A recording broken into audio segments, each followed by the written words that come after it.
Volví al pueblo tras casi 20 años. No lo hice por deseo, ni por nostalgia, ni porque me sintiera en deuda con nadie. Volví arrastrado por un deber extraño, un mandato sordo que solo la muerte sabe imponer. Esteban, mi primo, había muerto, así sin avisar. Un infarto fulminante, dijeron en la llamada escueta que recibí. Tenía mi misma edad, 55 años. Habíamos nacido con apenas unos días de diferencia y compartido la infancia como hermanos, como sombras que se siguen una a la otra en los largos veranos del campo. Pero la vida, o quizás algo más oscuro que nunca llegamos a nombrar, nos fue separando, hasta que un día simplemente dejé de hablarle. La última vez que lo vi fue aquel verano infernal en que me marché sin despedirme. No supe cómo hacerlo, o tal vez no quise. Tal vez ya entonces sentía que le debía algo que no podía pagarle. El pueblo no había cambiado. Seguía teniendo el tiempo como una foto antigua olvidada en un cajón. Había calles de tierra como venas por entre las casas de adobe. Las bardas seguían cubiertas de musgo y bugambilias moradas. Y el mismo silencio espeso reinaba en cada rincón. Un silencio tan denso que parecía moverse con vida propia como neblina que respira. Sin embargo, esa tarde, al cruzar el arco de la entrada, percibí algo diferente. Algo que me caló hondo. Era una pesadez en el aire, un peso invisible en los hombros. El velorio fue en la vieja casa de los Aguilar, la que alguna vez fue el símbolo del orgullo familiar y ahora era apenas una sombra, algo desmoronado por los años y la falta de vida. La encontré casi vacía, habitada solamente por el cuerpo sin alma de Esteban tendido en un ataúd sencillo. Era de madera clara. No había flores, no música y no rezos. No había sacerdote, ni siquiera había una vela encendida. Nadie preguntó por qué y tal vez ya lo sabían. La sala principal estaba llena de rostros conocidos y otros que el tiempo había desdibujado. Parientes lejanos, vecinos, viejos amigos, pero no se hablaba mucho. El ambiente estaba cubierto por una capa de tensión casi física. Había más ojos que palabras, más suspiros que llanto. Cada quien parecía cuidar lo que decía como si una palabra fuera suficiente para abrir una herida antigua. Fue entonces que tío Cosme, el más anciano de los Aguilar, tomó la palabra. Lo hizo con dificultad, como si arrastrara no solamente un cuerpo, sino también la memoria de muchas décadas.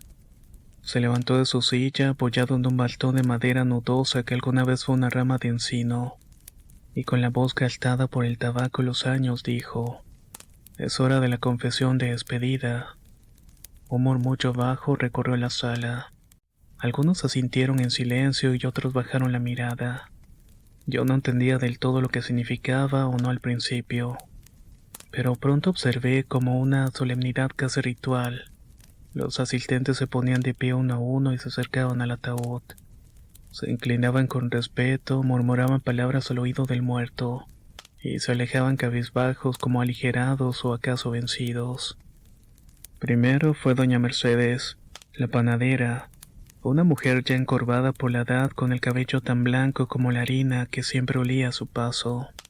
Se acercó con paso corto, murmuró unas palabras que no entendí y se persignó antes de volver a su sitio. Luego fue un joven que no logré reconocer, tal vez hijo de algún conocido. Tenía los ojos enrojecidos y el gesto contraído por una culpa que no podía ocultar. Habló tan bajo que en el silencio lo escuchó. Se alejó con los hombros vencidos, pero el que me estremeció fue el tono de don Anselmo. Siempre había sido una figura respetada en el pueblo, de esas personas cuya palabra pesa. Se inclinó sobre Esteban con voz firme y sin pestañear, y dijo en voz alta sin ningún pudor: «Yo fui quien embarazó a tu esposa, Esteban. No pude decírtelo, pero ahora lo sabes». Un murmullo recorrió la sala, más de sorpresa que de escándalo. Nadie dijo nada, nadie lo miró con juicio. Era como si todos supieran en el fondo que la verdad no podía seguir sepultada, como si ese fuera el propósito de ese rito, vaciar el alma ante el muerto y no ante los vivos. Después fue el turno de una pequeña de apenas unos 10 años. Temblaba y se acercó al féretro entre lágrimas. Dijo que había roto una rama del ciruelo del Esteban mientras estaba jugando, y que había mentido al respecto. Era tan pequeña su falta y sin embargo tan grande su necesidad de decirlo. Comprendí entonces que en esa sala no había jerarquías de culpa. Toda verdad no dicha era una deuda. Mi corazón latía con fuerza que lo sentí en los oídos cuando llegó mi turno. Me levanté casi por inercia, empujado por algo que no era voluntad, sino destino. Caminé hacia el féretro y el rostro de Esteban estaba sereno pero rígido y móvil como una máscara de cera. Y aún así juraría que había algo en su expresión que era una sombra de rencor. Un gesto detenido en el tiempo como si aún supiera. Me incliné con las manos sudadas, las piernas temblorosas y dudé. Cerré los ojos y tragué saliva. Y entonces lo dije. Tenía 13 años, Esteban. Fue un accidente. Yo... yo maté a tu perro el negro. Fue con una resortera. No apunté bien y le di en un ojo y no resistió. Me dio miedo y lo escondí en el barranco y lo cubrí con ramas. No supe cómo contártelo nunca. Lloraste semanas y yo fingí buscarlo contigo. Las lágrimas me nublaron la vista y me alejé temblando con el alma empapada en algo que no sabría nombrar. Liberación, vergüenza. La ceremonia terminó sin palabras. Nadie me miró, nadie me juzgó. Fue como si cada quien se recogiera dentro de sí mismo rumiando lo que había dicho, o lo que no se había atrevido a decir. Al salir sentí que el aire era todavía más denso. Me quedé esa noche en la habitación de huéspedes, en la misma donde dormíamos de pequeños cuando había visitas. Todo crujía, la madera del piso, las bisagras, hasta el silencio. El frío se colaba por las paredes como un susurro antiguo. Me acosté creyendo ingenuamente que ya había cumplido. Pero esa noche desperté, o al menos eso creí, en medio de la oscuridad. No podía moverme y cada músculo de mi cuerpo estaba paralizado, como si se me hubiera anclado al colchón. Sentía la presión de algo en el pecho, un peso inhumano que no dejaba respirar con normalidad. Intenté gritar, pero mi voz estaba atrapada y la garganta cerrada. Y entonces lo vi. Esteban. Su rostro estaba a centímetros del mío y no eran sus ojos los que me aterraban porque ya no tenía. Solo eran cuencas negras, vacías, profundas como pozos sin fondo. Su aliento era frío como tierra recién removida. Se inclinó más cerca y con voz sombra y cenizas me susurró: No te perdonaré. Desperté sobresaltado al amanecer, empapado en sudor y con el corazón desbocado. Las sábanas estaban revueltas y las ventanas abiertas de par en par, aunque recordaba haberlas cerrado antes de irme a dormir. Me incorporé lentamente, tratando de distinguir entre sueños y vigilia. Desde entonces no he vuelto a dormir igual. No siento su presencia, no oigo pasos ni susurros, pero algo quedó en mí, algo más pesado que el miedo. Vivo con el remordimiento, con una sombra constante. Me sigue y no importa dónde esté. A veces creo escuchar su nombre entre el viento, pero no hay voz. Solo recuerdo intacto como una espina bajo la piel. Me llamo Tomás, tengo 55 años. He vivido con muchas culpas, pero esta no me deja. Me pregunto cada día si aquella confesión me alivió o si por el contrario, terminó desatando algo que debía permanecer enterrado. ¿Fue la confesión de despedida un rito de redención o el inicio de una condena? No lo sé, y quizás nunca lo sepa. Solo sé que desde aquella noche ya no estoy solo en mis pensamientos, y Esteban, aunque muerto, tampoco me ha dejado ir del todo.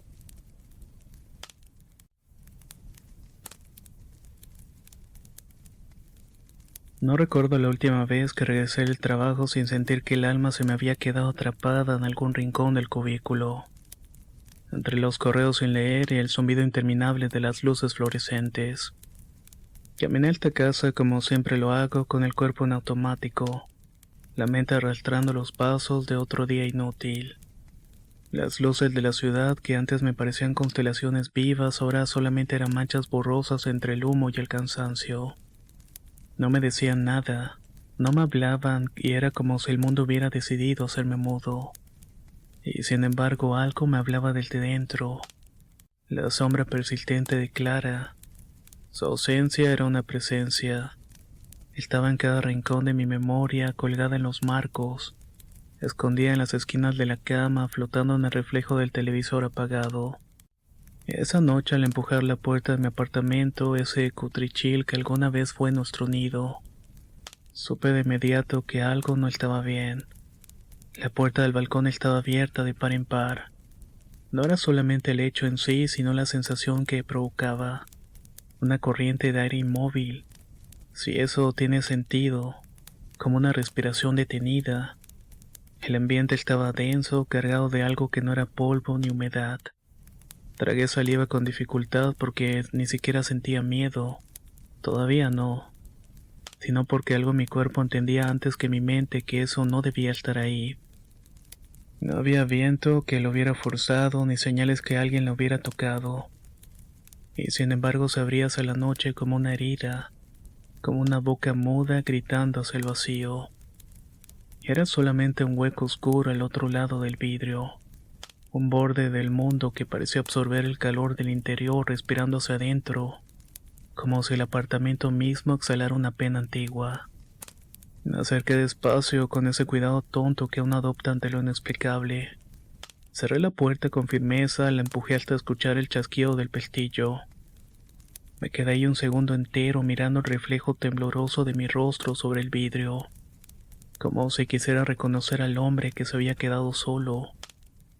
Pero el reflejo, por un instante juraría que no estaba solo, que había algo mal detrás de mí. No debí dormirme tan pronto, pero el cuerpo se rinde a veces antes que la mente. Cuando me di cuenta estaba tendido en el sillón con las luces apagadas y el televisor iluminando la sala vacía con sus imágenes sin sonido. Me despertó un clac seco, preciso, como si algo se soltara desde dentro.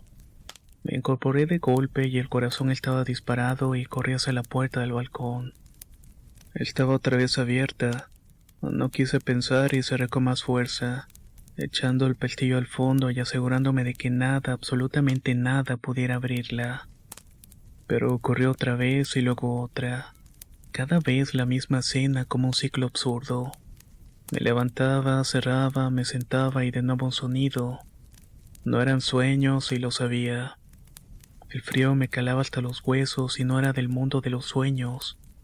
Hasta que en el último intento, harto, asustado, furioso, puse ambas manos sobre la madera para empujarla con todo mi peso.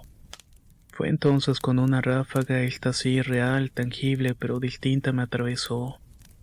No era solamente el viento, era como si algo pasara a través de mí. Caí de espaldas con un gruñido involuntario y el aire se me escapó del pecho como si alguien me hubiera dado un puñetazo. La caída no dolió tanto como el sonido que vino después, un crack seco y cruel, inconfundible. El marco de una foto se hizo pedazos contra el suelo. Me incorporé con torpeza y lo vi. Su rostro. Clara estaba atrapada detrás del cristal astillado, sonriendo en esa foto que tanto le gustaba. Una sonrisa congelada en el tiempo, ahora hecha pedazos como nosotros. Me quedé en el suelo inmóvil como si el peso de mi cuerpo ya no me perteneciera. Como si también yo me hubiera convertido en un fragmento de lo que fue. El silencio se volvió espeso y me pareció escuchar un murmullo, tal vez era mi mente, tal vez no. No podía dejar de pensar en ella, en la forma en que falleció, en los minutos que precedieron, en esa noche absurda cuando Dylan desapareció y ella me pidió que saliera a buscarlo. Solo una vuelta a la manzana, amor, me dijo. Pero yo no lo hice. Me quedé en el sofá viendo una serie mediocre, convencido de que el gato volvería por sí solo. Y ella, como siempre, no se quedó de brazos cruzados. Salió desesperada, cruzando la calle con su voz temblorosa al gritar su nombre, y entonces el sonido del claxon, los frenos, el silencio. Y luego vino todo lo demás. Si tan solo me hubiera levantado, Si tan solo hubiera escuchado, quizás ella seguiría aquí con su voz cálida y sus manos frías entre las mías diciéndome que todo estaría bien. Ahí fue cuando sonó el teléfono. Ese timbre tan cotidiano me pareció de pronto un aullido. Me arrastré hasta él como si cada paso me costara años. Al contestar no escuché una voz sino estática. Era un zumbido denso y regular como un susurro quebrado entre mil tormentas. ¿Clara? Dije. O quizás no lo dije. Tal vez solo lo pensé, pero las palabras salieron de mi garganta. Si eres tú, perdóname. Lo siento tanto. ¿Quieres que vaya contigo allá? Hubo un silencio que me pareció interminable, como si el mundo entero se hubiera detenido para escuchar mi súplica. Y entonces, como si alguien apartara un velo, la estática comenzó a despejarse. No la cierres, dijo la voz. Fue apenas un susurro, pero me recorrió la piel como un escalofrío eléctrico. Cada vello se erizó y sentí una punzada de frío que no venía del aire. La línea se cortó de inmediato, dejándome con el auricular colgado y el corazón latiéndome en las sienes. Me pareció que algo se estaba moviendo en la sala y era una sombra apenas. Era un temblor en el rincón del ojo. Me quedé ahí un rato en el suelo sin moverme. Cuando por fin pude recuperar algo de sentido, me apoyé en las manos para incorporarme. Fue entonces cuando lo vi. Un pequeño trozo de papel sobresalía debajo del mueble de recibidor, justo al lado del paragüero.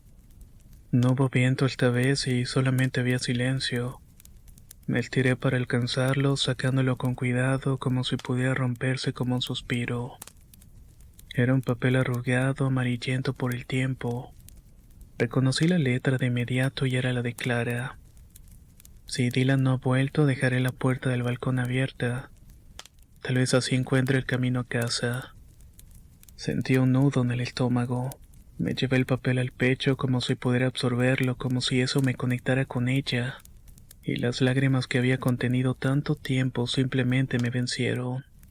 Lloré sin vergüenza, sin contención, como un niño que encuentra un nuevo camino a casa después de haberse perdido. Sentí que alguien se sentaba a mi lado y no miré. Y justo en ese instante, como si hubiera sido convocado por su nombre, un maullido familiar cortó el aire. Me giré con incredulidad y ahí estaba Dylan, sucio, flaco, pero vivo. Se coló por la puerta abierta con la misma naturaleza de siempre, como si no hubiera pasado más de algunos cuantos días. Me miró con esos ojos verdes suyos, tan tranquilos, tan llenos de mundo. Ronroneó y el aire olía distinto, como a jazmín, como ella. No supe si reír o llorar de nuevo. Lo abracé apretándolo contra mi pecho, sintiendo el calor de su cuerpecito tembloroso. Era como si tuviera Clara en los brazos nuevamente, como si un pedazo de ella se hubiera negado a abandonarme del todo, como si aún tuviera algo de ella que cuidar. El peso de la culpa se disolvió por fin. Sentí que algo dentro de mí también se abría, como esa puerta que tanto me empeñé en cerrar. Y en el calor de ese pequeño cuerpo peludo supe que no estaba solo. Clara no había venido a llevarme, había venido a traerlo de vuelta. Y esta vez no cerré la puerta.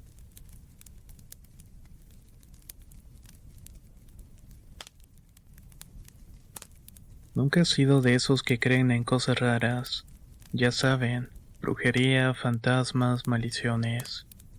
Siempre me parecieron cuentos para asustar a los niños. Yo soy de los que creen lo que ven, lo que se puede tocar. O al menos eso pensaba antes de que todo se fuera al carajo un día jueves. Todo mientras paseaba por el mercado de Tlaxcala. Recuerdo que andaba buscando un regalo para mi mamá. Me pidió algo artesanal con historia, algo de verdad mexicano. Caminé entre los puestos llenos de colores, con voces gritonas vendiendo queso, tortillas recién hechas, rebozos, pulseras con Shakira. El sol caía con fuerza y el aire olía a incienso mezclado con sudor y antojitos. Fue entonces cuando vi un rincón medio oscuro apartado del bullicio, como si ese pedazo del mercado no quisiera ser parte del resto.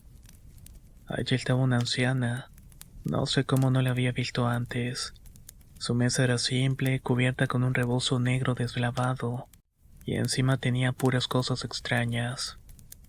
Amuletos, collares con ojos de vidrio, figuras de obsidiana talladas a mano, y entre todo eso un hueso pequeño del tamaño de un dedo, pero trabajado con una precisión que me heló la sangre. Tenía grabados unos símbolos que no reconocí como espirales, ojos, cruces deformes. No sé, algo tenía ese pedazo de hueso que me llamó la atención como si dijera que fuera por él. Cuando lo agarré sentí un cosquilleo en los dedos. La señora levantó la vista en ese instante.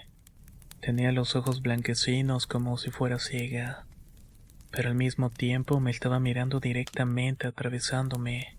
Me dio un escalofrío. Ese no se elige, mijo, me dijo con una voz ronca pero tranquila. Ese lo elige a uno. No supe qué responderle. Me reí nervioso como queriendo quitarle importancia. A mi jefa. Le dije más por decir algo que por convicción. Le di un billete, creo que era de 100 o 200 pesos. Ella lo tomó sin decir una sola palabra más. Me guardé el hueso en la bolsa de la chamarra y me di la vuelta, pensando en seguir caminando entre los puestos. Después de un ratito me di cuenta de que no me había dado el cambio. Me di una vuelta por donde estaba, pero cuando llegué ya no había nadie. Ni la anciana, ni la mesa, ni los amuletos.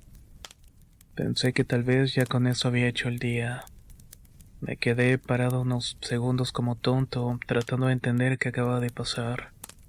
Me acerqué al señor de las ayudas del puesto de al lado y le pregunté por la señora del rebozo negro. Le pregunté por la señora y me dijo que no recuerda a nadie. También le pregunté a otro señor que vendía muñecas de trapo y me dijo que también no había visto ninguna persona. Me lo dijeron bastante seguros. Fue como si la tierra se lo hubiera tragado en el momento exacto en que me había dado la vuelta, como si nunca hubiera existido realmente. Esa misma noche comenzó el infierno. Primero fue una voz de mujer suave, pero con un tono que me ponía la piel de gallina. Decía palabras que no entendía como susurros en otro idioma, pero cargados de rabia y tristeza. Pensé que era mi cabeza que estaba cansada o que algo se había colado por la ventana. Pero luego el hueso que había dejado en el buró junto al celular empezó a vibrar. Sí, a vibrar de verdad.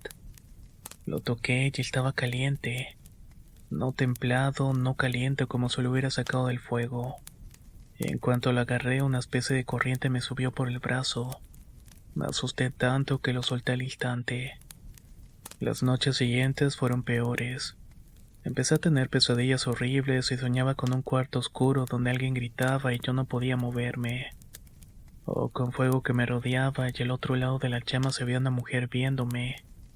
A veces despertaba empapado en sudor, titireando. Tenía fiebre, pero el termómetro no marcaba nada raro. El doctor solamente dijo que era estrés, pero yo sabía perfectamente que no era eso. Había veces cuando caminaba en la casa que escuchaba pasos detrás de mí, o una respiración que no era la mía, y cuando me miraba en el espejo por un segundo veía una cara detrás de mis ojos, una mujer joven, morena, con el cabello suelto y largo, la boca apretada y una sonrisa torcida que me revolvía el estómago. No sé cómo explicarlo, pero sentía que me conocía, que me estaba esperando. Un día no aguanté más y fui a buscar ayuda.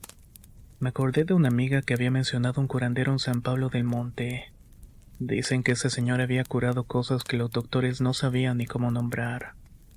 Fui sin pensarlo mucho, con el hueso envuelto en una servilleta como si fuera algo sucio. Cuando se lo mostré, lo agarró sin miedo. Lo miró por unos segundos y luego cerró los ojos. Murmuró algo que no entendí y después me miró muy serio. Esto no es cualquier cosa, me dijo. Es hueso humano y no de cualquier muerto.